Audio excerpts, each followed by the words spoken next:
दही बहेरा मोर चढ़े लगल हो, पानी जवानी के यारे लगल हो।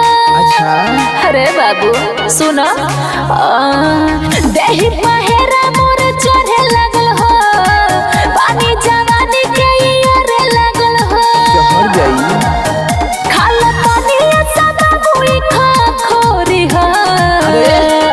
अरे खा लो। सब ढोरी खाली ढोरी हो, तोर लगे दूध के कटोरी हो। सब ढोरी खाली ढोरी हो, तोर लगे दूध के कटोरी हो। Music by Mahadev records.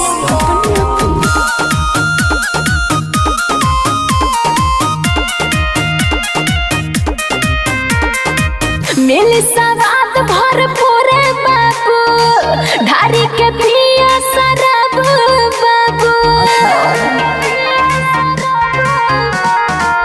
दिल के जोश मत होश करबू, लागे कि सोना बेहोश करबू।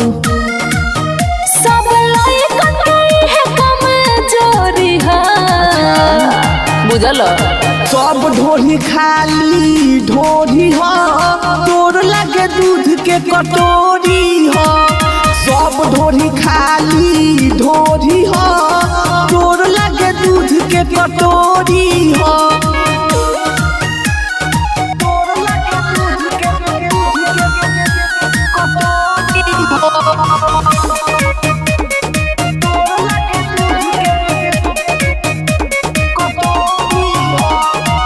आज तो बनल मिजाज खाला सचिता मलता जेब।